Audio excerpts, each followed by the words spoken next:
spelling it right off the top so we get it. Okay. Okay.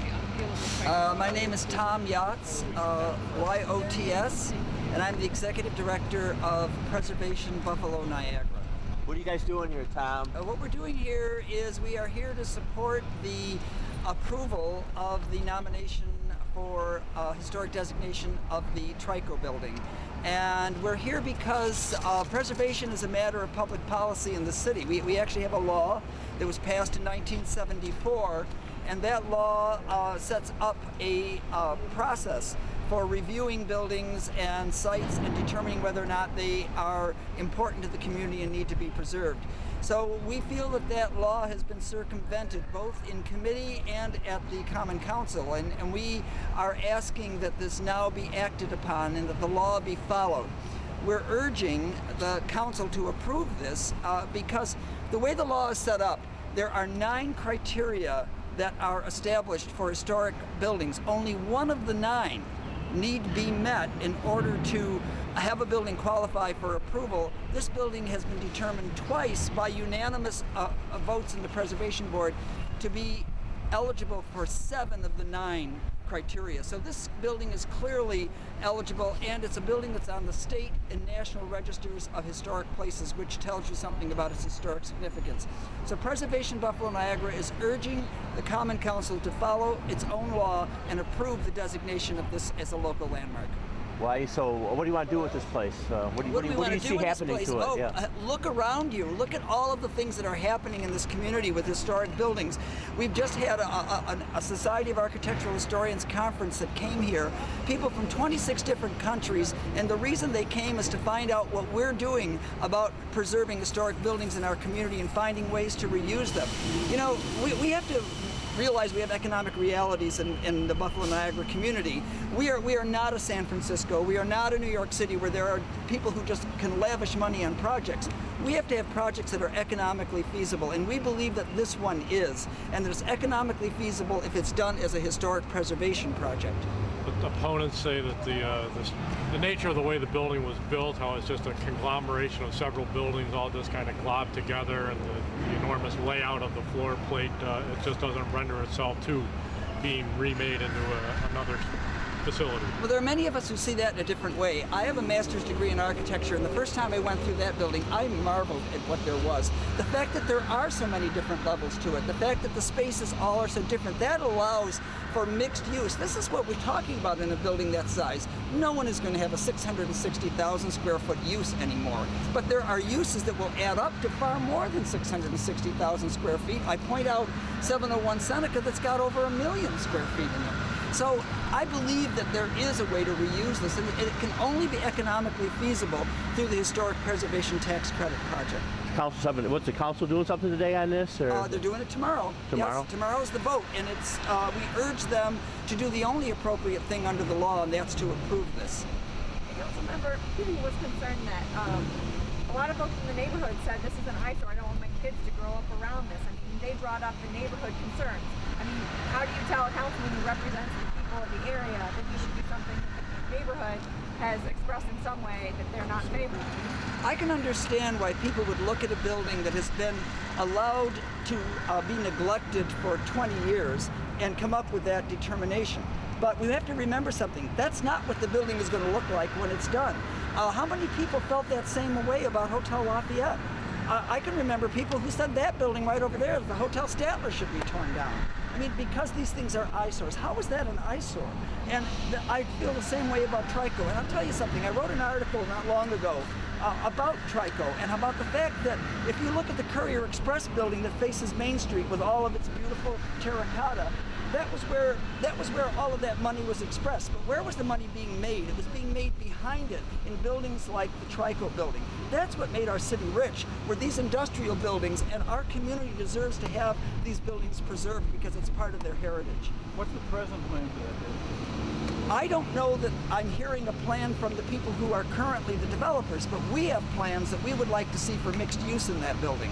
Well, let me ask you, what is their plan?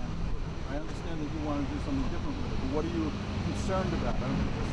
What we're concerned is that we're not seeing a plan, and we want it to be able to have a plan. But the only way that we feel that that can happen is that if there is a historic preservation tax credit project, and unless this building gets designated, how are we going to preserve it so that it'll stay that way? It'd be very easy for this building to lose its integrity and not be able to be eligible, and we don't want that to happen. Is there a dialogue between your group and the medical campus right now? There's one developing right now, yes. We are presently waiting right now for a draft proposal from the attorney for the medical campus. They came to us 2 months ago and asked Preservation Buffalo Niagara to work with them to try to find a historic preservation project that would be feasible for here. And we're waiting and hoping we'll get something in the same spirit that they had when they came to see us 2 months ago. What happens if City Council decides to not pass it again or decides to refuse it again? Is there going to be legal action from your group, or? I don't understand how they could, to be honest with you. The law says either approve it or disapprove it. They don't have other options. And I think that the important thing for the community to say to the council is follow your own law. Follow the law that gives the citizens the right to be able to determine whether or not a building of that importance is preserved. It's a yes or no. That's what it is. Thank you. Yeah, there's a couple of other people who would like to speak. This is Dana Saylor. Hi. I'm Dana Saylor, D-A-N-A-S-A-Y-L-O-R. I'd like to address the concerns about the residents of the Fruit Belt and McCarley Gardens that was just brought up. In fact, a number of Buffalo's Young Preservationists, a group of which I've been a part for about a year and a half, went and canvassed the neighborhood that surrounds the Trico building, and we last year collected 196 signatures when going door to door. We had no problem almost every time. Every person we spoke to, with the exception of a few, once they knew the building that we were referring to, they said, oh, well, that's a great building, and if it can be reused, then we'd like to see that happen.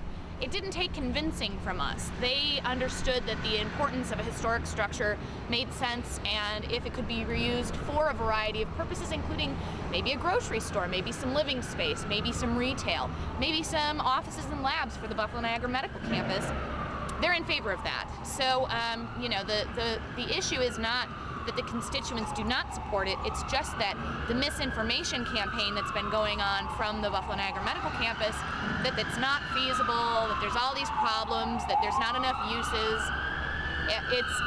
You know, it's a matter of perspective, and I think that we all have learned that a market for a place can be created. Nobody thought that a place like Hotel Lafayette could be redeveloped and that there would be a demand for a place with so little parking. And yet Trico has the opposite problem. It has so much space, you could use the first 2 floors for parking. So there's, you know, it solves a lot of the parking issues in the Buffalo Niagara Medical Campus, in fact, so it can solve a lot of problems. The other thing that I want to mention is that McCarley Gardens has been in the spotlight lately because the Buffalo Niagara Medical Campus, actually the UB Foundation, has come in and wanted to buy that site from St. John Baptist. And they want to buy that site and replace those buildings, push out the residents, and move them elsewhere, and use that site for new buildings, parking, things like that. There's not really a plan, again, and so the residents are asking, you know, where's the transparency? Where's the, where's the reality coming from the UB Foundation? We don't know who to believe. We haven't been asked to be on the steering committee for this project. And so it's a question of, are they going to do something that's going to harm an established community? Or are they going to listen to the residents in McCarley Gardens? And by saving Trico and redeveloping it, you solve that problem and the McCarley problem, because you can use that space for the parking, the student housing, the lab and office space, and you have that at Trico, and you let the McCarley Gardens residents, who are an established community, who love their community, they get to stay there. They have no further issues from the medical campus, and in fact, they're all in favor of the jobs that the Buffalo Niagara Medical Campus may create. So there's no argument from them that that's a worthwhile thing, but they want to see their community members be a part of that process. And so I find that the preservation and the social justice issues that we see here are aligned, absolutely, and that if we can move forward on this Trico project, and if, you know, we locally landmark this property, then in the fall, when the Buffalo Niagara Medical Campus's developer contract expires, put it out to a full RFP and ask developers across the nation to put forward their proposals for this site. And then we have a host of different people who are offering their ideas on the project, and that's where the uses and the concepts and the financing and it all comes in. But we can't do that until we locally landmark this property. So we need to call on the council to locally landmark Trico and show how McCarley Gardens and the Save Trico movement are intertwined. Thank you. It seems like you guys are making a point, just really quick, that in order for the developers to come in, they would actually be saving money if you would have a historical designation. Right. So I feel like you could almost win them over to your side. Why are they still not buying that?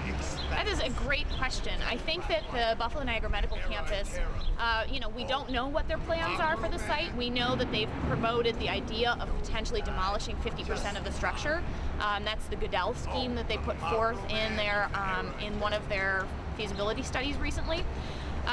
It doesn't make any sense for them to demolish part of that building if they want to redevelop any of it, because if you demolish a significant portion of it, you likely will not get those 20% state and 20% federal tax credits. So we can't tell you a really good reason why they wouldn't want to take that advantage. So maybe Tom can speak to that. To answer your question, though, I think we need to take some of this upon ourselves. Is a part of the problem is that we need to be more proactive to educate the community about what these benefits are. I think that we see them and we appreciate them, but what we don't understand is that these projects would not happen. We wouldn't be seeing these buildings rehabilitated the way they are. Look at AM&A's. AM&A's has not been rehabilitated because they've not been able to figure out a way to get those benefits into that building in enough way to make it happen. This is why we think that we need to protect this building, because we have already determined that that can be feasibly done with the benefits that are allowed. And I think that's important. And there's other successes. I think Bernice was going to talk about some of the successes in the community too. Well, many of them have been mentioned. My name is Bernice Radle, BerniceRadle. I'm with BYP, Buffalo's Young Preservationists, as well as we run the Save Trico campaign. Just to throw a couple success stories out there, the Larkin Exchange Building, 985 Perry, Tri-Main. We have the Bethune Lofts that's currently being rehabbed. We have AC Lofts downtown. We have so many historic adaptive reuse projects that have been reused and are our success stories today, that at one point were vacant, blighted, demolition-ready buildings. And they are exactly like the Trico building. They're built the same way, they're same make, same model, similar type, and they have all created these incredible amount of excitement in our city, and they're our success stories. And we really believe that Trico can be another success story. Look at the developers who have done those projects. Zemsky, Rocco Termini, Jake Schneider, and several other people that have proven that Trico can work. Buildings like Trico can work. And landmarking the building allows Trico to be saved. It allows us, the public, to have an opportunity to say, let's reuse this building. It needs to be reused. It needs to be a part of our success story as a city. Is there any part of that building that's being used right now? Not technically. The Innovation Center is actually connected to the Trico building. The Innovation Center is the hub for the Buffalo Niagara Medical Campus. So they've actually already rehabbed a building just like that, as well as the M. Wild building right across the street from Trico. Same type of building in the same complex. So the BNMC is actually familiar with rehabbing these types of structures and reusing them. I'm just trying to clarify whether that building that you said it's connected to the Trico building, so it's not part of it. It is part of it. If the Trico building is being used, is that part of the Trico building? It's part of it, but not. They wouldn't consider it part of it. The part that we are urging the designation for